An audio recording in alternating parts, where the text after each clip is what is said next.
Ms. Rodriguez, thank you so much. And we're grateful you're here. And I mean this with all due respect. I'm sorry you had to come back 10 years later to have the same discussion. Just don't make me come back 10 years from now. Absolutely.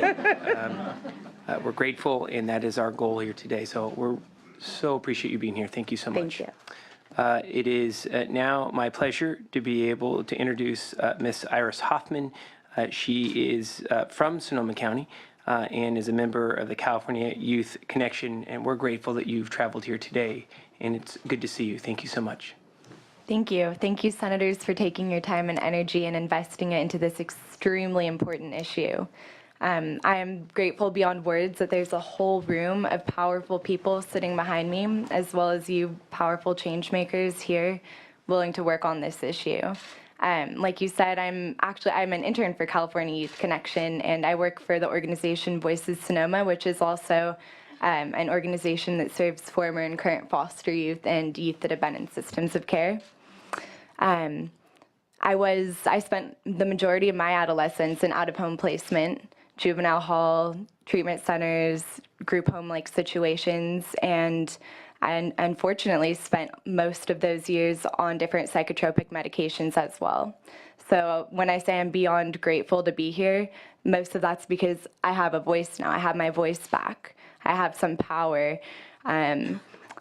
All those things were taken away from me when I had medications prescribed to me, and I have to say almost forced down my throat, not literally, but when you're in those situations, there's all kinds of punishments and things you have to be fearful of if you are to refuse medication that's prescribed to you by a psychiatrist that only meets with you for an hour a month and administered to you by staff that, like was mentioned earlier, are probably paid minimum wage, have minimal education. It's scary. It was scary for me, and I know it's scary for those that are still in the system because I work with them on a daily basis. I'm coming to you today to speak from my heart and to paint a picture of what it's like to be in these situations, because I understand most people don't have any idea, and it's hard to have a sense of urgency when you don't know what it's like or when you haven't had an opportunity to hear what it's like firsthand. I remember lining up with more than half of the girls that I was in group home settings with to receive our meds and then proceed to class, sleep through our first few classes, dozing off. This is more than half of us, you know? And we'd sit at the lunch tables and talk about how we didn't want to be on these medications, but we were scared to say no. And those of us who did, you lose points. You have to sit at the kitchen table. You can't talk to anybody all day. These are the kinds of punishments you face. Or you might be worried that you won't be able to leave the placement that you're in because you're being non-compliant, because you don't want to take the medications that are prescribed to you by people that hardly know you. It's a very scary reality, and we can't wait another decade.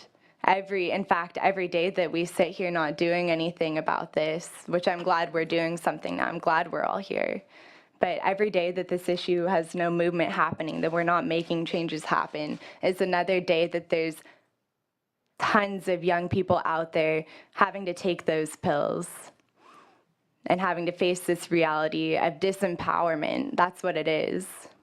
Maybe feeling like they have no voice, no trusting and loving, supportive relationships. It's really hard to trust someone who's telling you that and forcing you to take medications that you don't feel are right for yourself to be taking.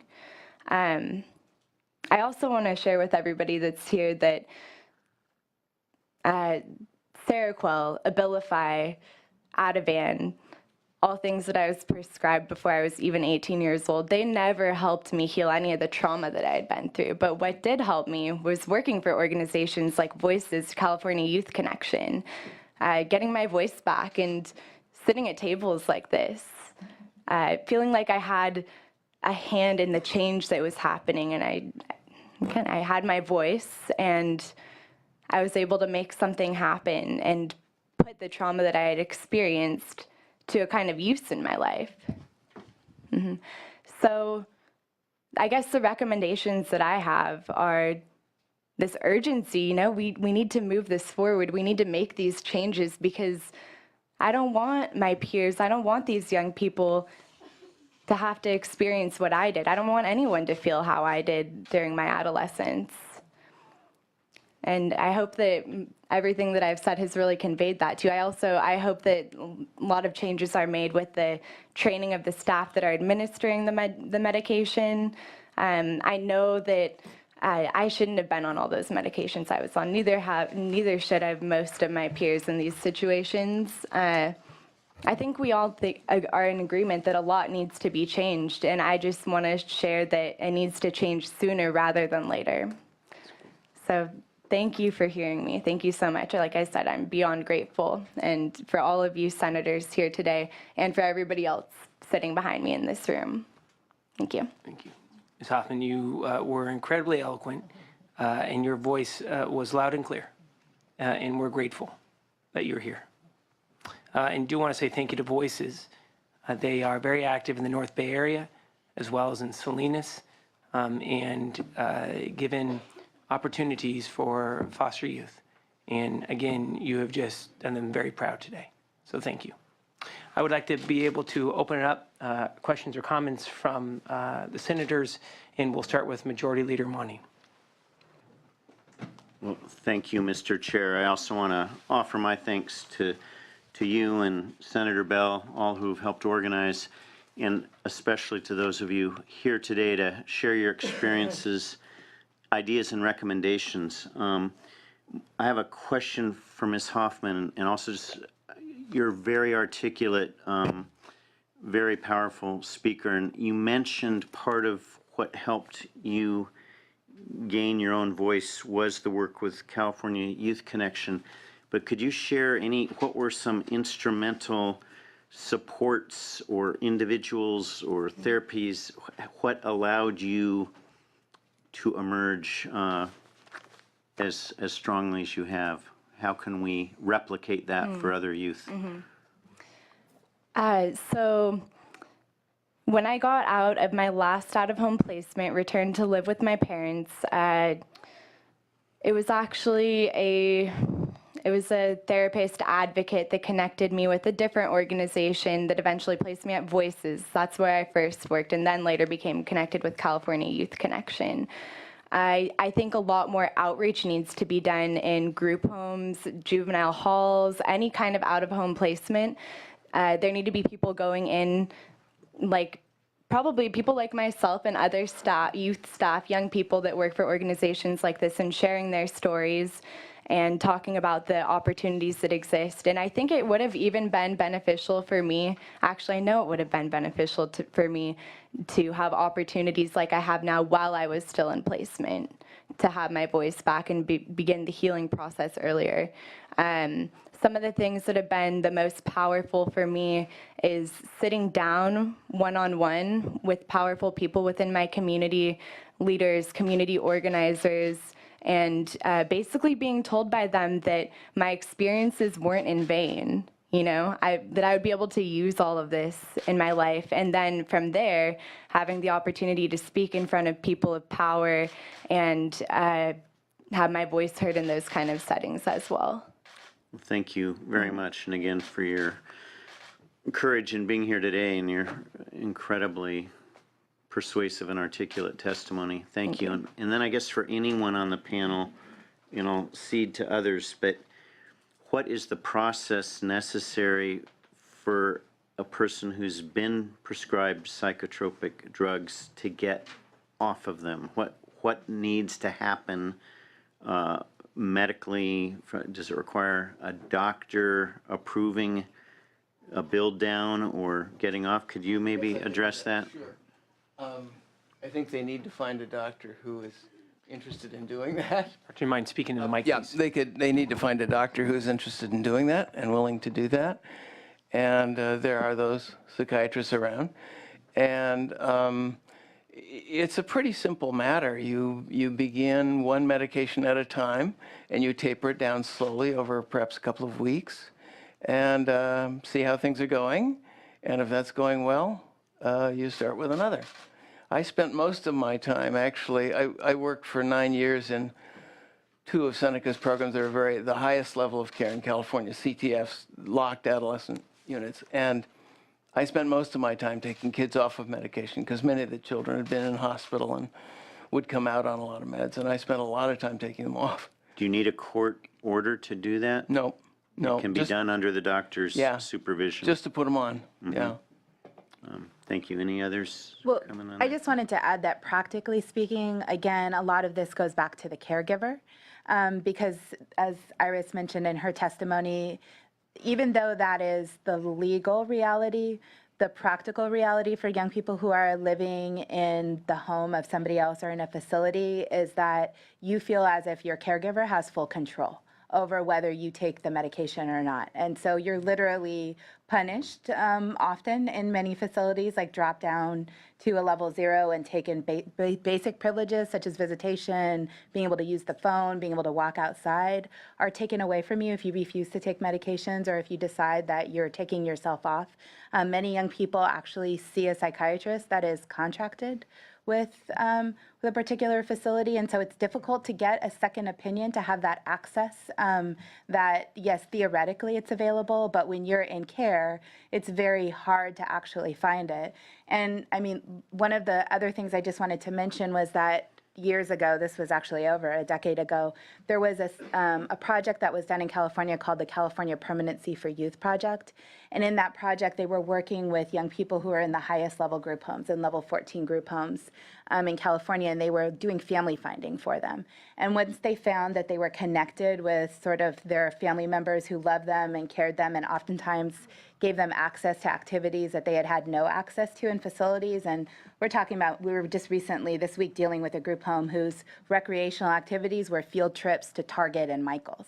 I mean, that's the extent of activities, like let alone, like Iris mentioned, opportunities to really engage in youth development activities. But they found that once they connected them with family members, not only did their need for the psychotropic medications disappear, but actually sort of the whole diagnosis fell apart. That young people seemed much more healthy than they had ever been in care and weren't presenting symptoms. So I know it sounds very squishy to say that like sort of love and parenting and nurturance cures, but I think it's exactly what the research is telling us, that until we are able to provide that to young people, that we are going to continue to see symptoms, and because of the structure of our system, we'll continue to have young people who are prescribed because we don't have the adequate treatment. Could I just comment on that? I totally second it. It was sort of the most amazing thing to me when we began to use family finding and would find a relative who lived in New York, say, and could only communicate by telephone once in a while or email. A child would have hope and they would begin to work on themselves, and diagnoses fell away, much less need for medication. So I think it just underlines relationship, what you were saying before. Well, and just then a final comment on that, the amazing series in the San Jose Mercury, I think Karen Dessaw, there's one of the sections talks about the incentivizing of psychiatrists to prescribe psychotropic drugs by the drug companies. And I don't know that this is the section of our hearing to discuss that, but maybe, Doctor, have you been subject to those promotional efforts, and how do we avoid there being a monetary incentive for people to prescribe these drugs? I think there has to be national legislation about that. I went to one of those wonderful dinners they offer, and I was so disgusted by the whole process because it turned out it wasn't really an informational dinner. It was a promotional dinner for the medication that he was being paid to. And actually, we know that the drug companies actually write the script for those talks. And yeah, it's awful. And I can't give you a number, but the number of doctors, just practicing physicians, who are getting money directly to prescribe drugs is astounding. There's actually, And we're going to have to make it very quick, please. Go I right just ahead. wanted to say there's actually one state, so you mentioned national If you just legislation. speak in the mic. There's one state, Vermont, that does have a legislation on the books about restricting those types of handouts and pharmaceutical tactics for marketing that are non-informational. and that are more just marketing based. So that's the place to look if that's what you're looking for. Thank you. Thank you so much. I would like to be able to turn it over to Senator Hancock and thank her for her many years of advocacy as well, and we're grateful and honored that she's here today. Well, thank you so much. I have to say, I feel this actually very deeply. I've had the ability, the privilege really, of having 2 former foster youth interning in my office, one of whom, Sade Daniels, was written about in the San Jose Mercury News article. She's on her way now. Is she? She's coming for... I couldn't believe, I was looking out in the audience because I couldn't believe she wouldn't be here. But also, I can remember going to speak when I was in local government at a group home in my community and wondering why the kids didn't seem to be paying any attention. They seemed to be sort of nodding off. And what moved me so much then was that the one time everybody kind of snapped to attention was when they asked me about what happened if you became homeless. And I suddenly realized every single one of these kids is waiting to turn 18 and have that happen to them. And that's like a real thing. So I'm very interested in what we can do about this. And my feeling is psychotropic drugs, we're talking about the tip of the iceberg. Just listening to the 4 of you speak, what kind of assessments do we do when children come into a foster care system? What kind of individual plan do we have so that that child gets what they need? We really have minimum wage people working in these youth homes?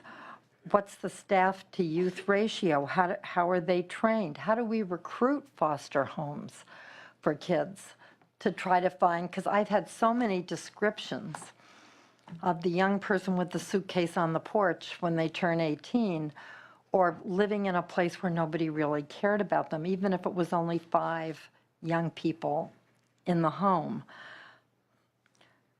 I also had a situation when my own children were in parent nursery school where a child was killed by a foster mother. And it was so traumatic for all of us because somehow as little middle-class moms, it hadn't occurred to us that the things we were seeing meant that abuse was going on in the home. So obviously, there's a huge amount we have to do.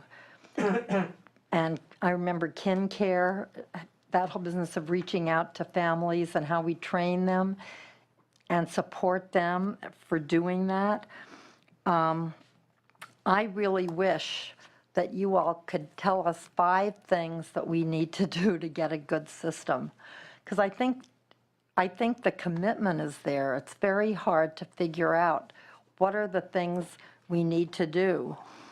And to go back to Mr. Monning's question, I was thinking when you said national legislation, well, California tries to be out in front in a lot of areas. And if Vermont has actually done something like this, that's like a real thing that we should think about doing. So, I can't thank you all enough for being here. You're incredibly knowledgeable and eloquent.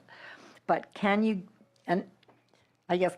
give us, somehow, coming out of this hearing, 5 things that we can work on in this legislature that would profoundly change the system, let alone take care of this particular problem?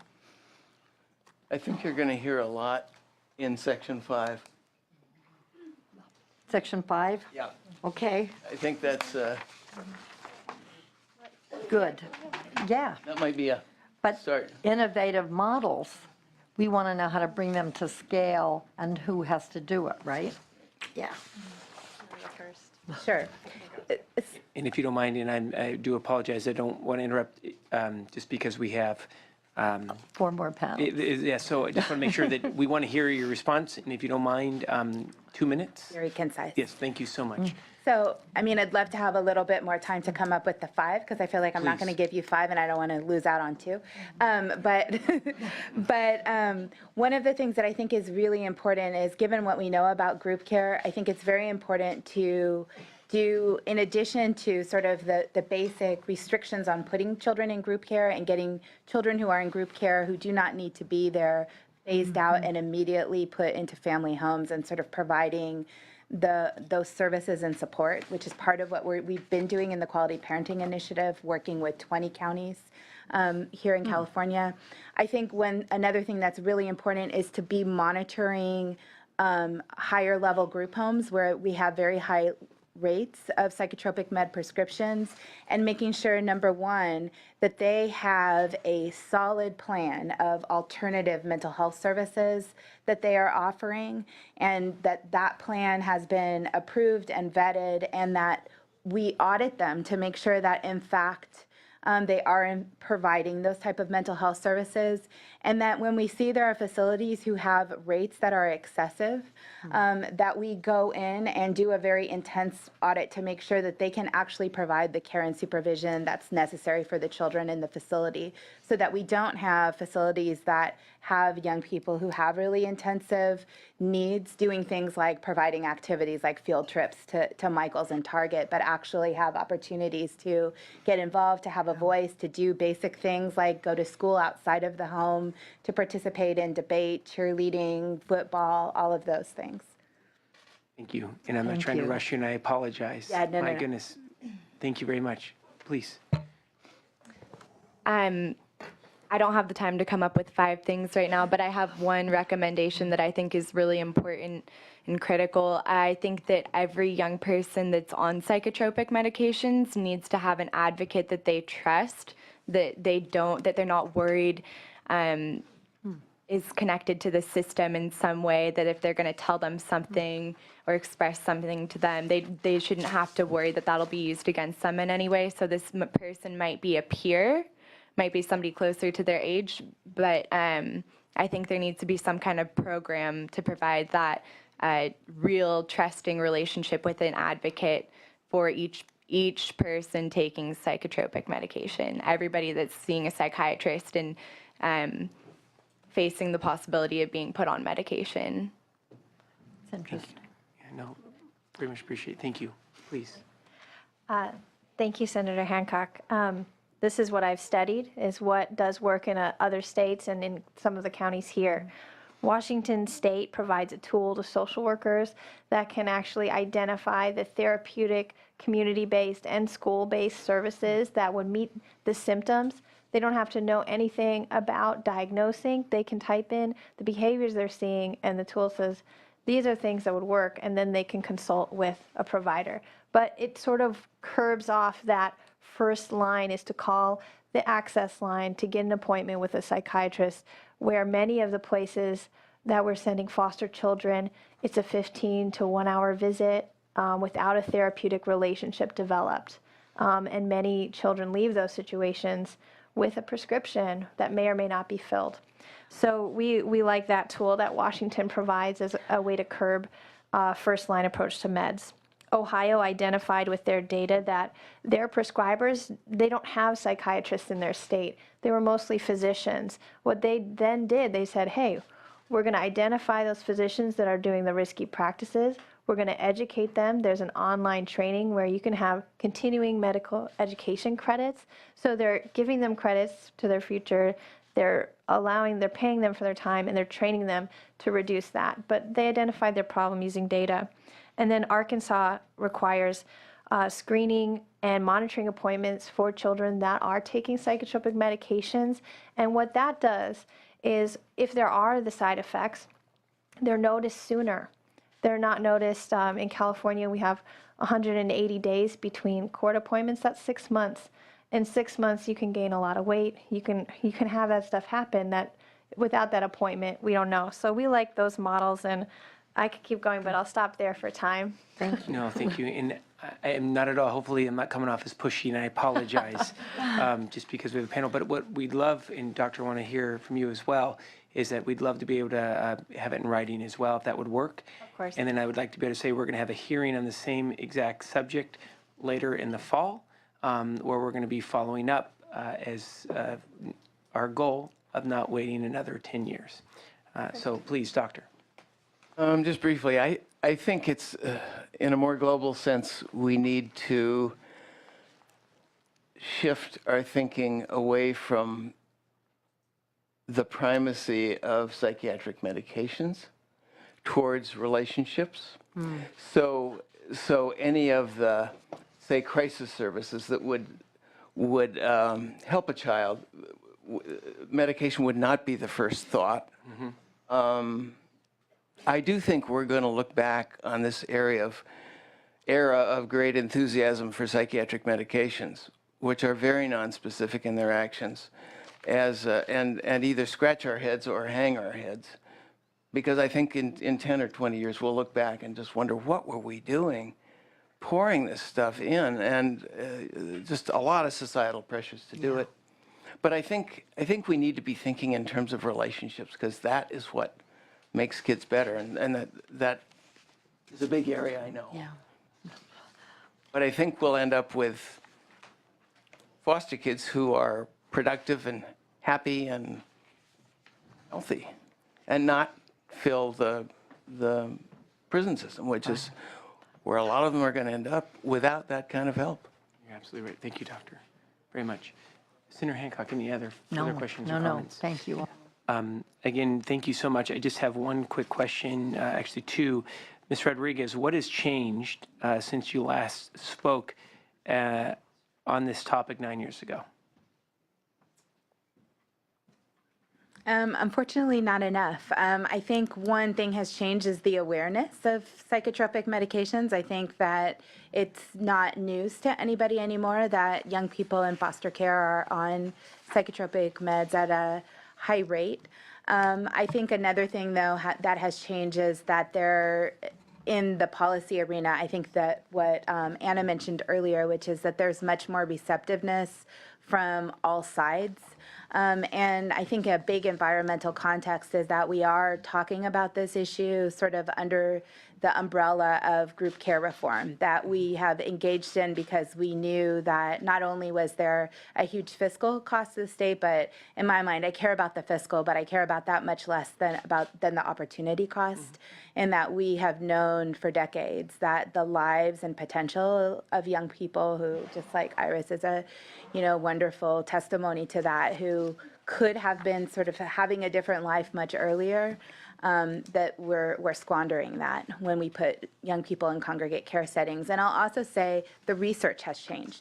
We now know much clearer than we ever knew before about developmentally what children need to heal past trauma. We know much more about what the impact of trauma is, and we know that the healing factor, that parenting is actually, it's the most effective intervention that child welfare can offer, period. Yet we have not realigned our policy and practice around parenting. Absolutely. So that's my hope. No, thank you so much. And I'll hold my other question to the end. Again, Senator, just as we close, any closing comments on this panel? No. Okay. So thank you again, truly. And anything we can get in writing will be helpful for Absolutely. our future. No, thank you so much, Senator, and again, all your advocacy as well.